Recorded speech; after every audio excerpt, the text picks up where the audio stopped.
How could forgiveness set you free? You know, you have no idea, maybe you do, what forgiveness is doing to your body, to your mind, to your heart. You know, I think of a friend from high school, and decades, I'm not gonna say how many decades because I'm old, decades later, I met up with her. And the first thing she did was apologize for something that happened in high school. And the craziest thing is, I didn't even remember what she was talking about. And here she was hanging on to this for, I'm not kidding, it was at least 30 years.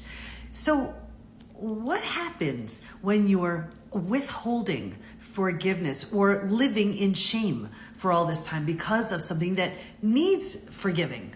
You're hurting yourself. So we are taking this on during the 21-day forgiveness journey. We start this Friday. It's a free 21-day experience. It's a social experiment where I am going to be working with you over the course of 21 days to see, is it possible to move from angry, bitter, and resentful to more forgiving and free with intention and group support. I am going to be sharing the most transformative stories on forgiveness, tools, techniques, strategies, everything I know to help you move past that forgiveness hurdle. You are not setting yourself up for it to happen again. You're not weak. You're not a sucker.